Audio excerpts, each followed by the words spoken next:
What's up everyone, I'm Damien Reed and this is the official YouTube channel for RaceDepartment, and this is my review of the Fanatec CSL DD. Direct drive for a broader audience, that's how Fanatec describes its new CSL DD. Is Fanatec right? And is a direct drive wheel at the prices asked worth it? Before we crack on with the details, a good chunk of you watching this video will not have subscribed to this channel, so here's your opportunity.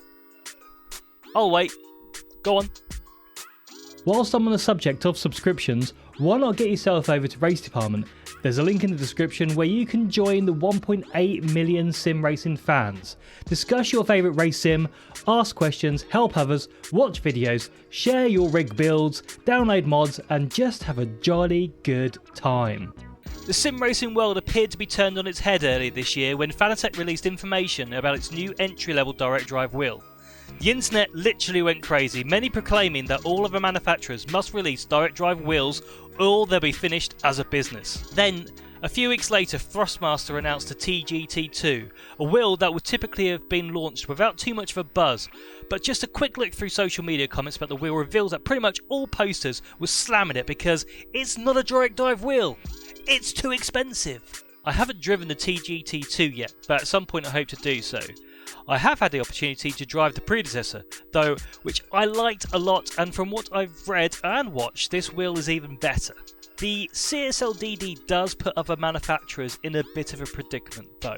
Whether the CSL DD is any good is something we'll get to. The fact that for as little as €350 you can now buy a direct drive wheel seemingly makes it difficult for the likes of Thrustmaster and Logitech.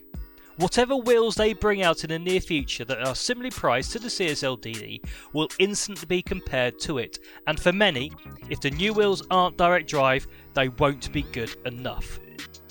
This should be a good thing for you and me, the consumers. For quite a few years, the entry to mid-tier section of sim racing hardware has mainly been consistent.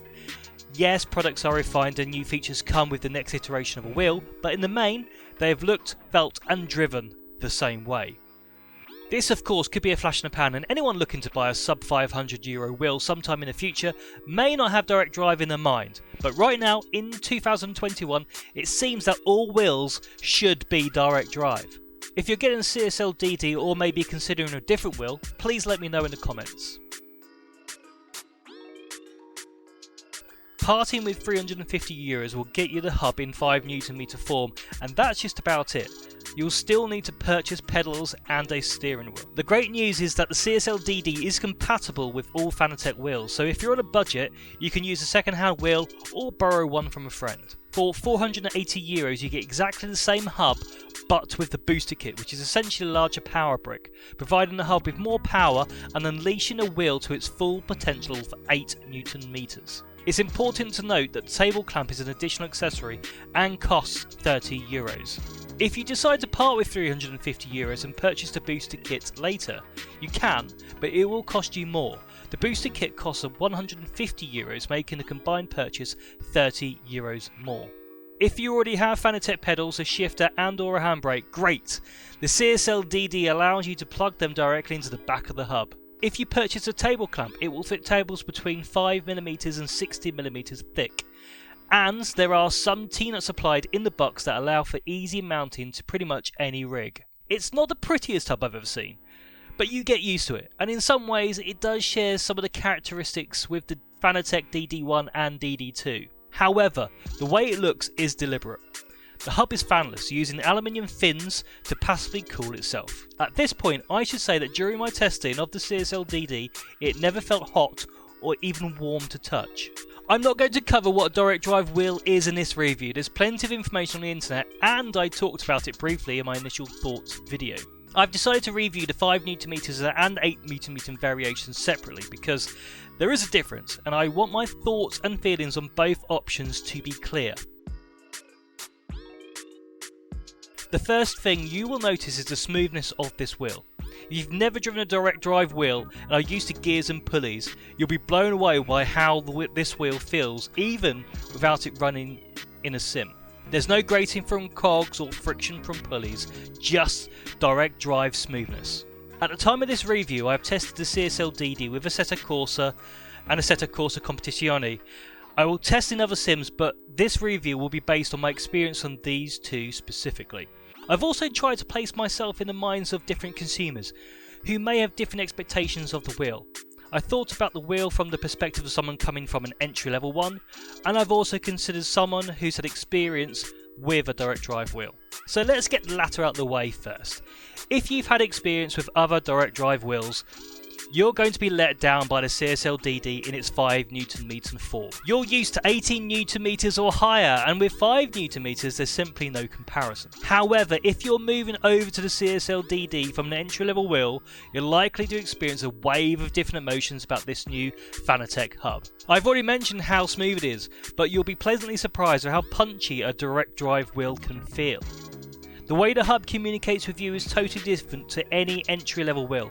You will feel the bumps, curbs, track deviations, and the tyres loading up far more than you're used to. I would say the CSL DD in its 5 Nm form is great for desks and entry level rigs. You get many of the characteristics of a direct drive wheel, but without the huge torque from other wheels that would simply rip apart entry level rigs and turn desks into firewood. However, I'm sure there will be a time during your gameplay that you wished you went for the 8 Nm option. At 5 Nm there's an apparent lack of detail at a granular level. Whilst you get the feeling that I mentioned earlier, it feels distant from the cars I was driving, and in some ways it feels numb. I kept going back to the force feedback settings and Fanlab trying to extract more and more out of the hub to no avail. There's a cost to consider too. If you start to add up the cost, a hub, wheel and pedals, and opt for purely Fanatec gear, you'll be parting with approximately €630 at a bare minimum. For just €350 you can purchase the Logitech G923, which admittedly has approximately half the amount of torque of the CSL DD, but comes with True Force, which interprets in-game sounds and physics information, converts that to additional force feedback. And for €700, Thrustmaster offered a TGT2, which produces a similar amount of torque, but comes with its own technology that delivers an extra layer of driving feel. The point that I'm trying to make here is that just because the CSL DD is direct drive does not necessarily make it a better wheel. It might just be 3 Nm more, but this is the equivalent of slapping on more power than any entry level wheel to the 5 Nm of torque the CSL DD produces in its cheaper form.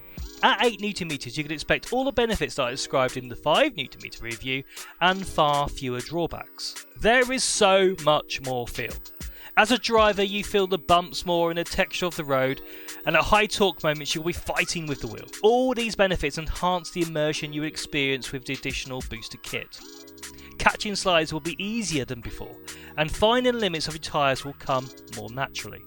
Whilst 8 Nm won't snap your arm like more powerful hubs, I recommend letting go if you get into any spins or you'll end up with bruised thumbs. I'm not trying to tell you that this wheel can compete with the DD1, DD2 or other even more expensive direct drive wheels, because it can't.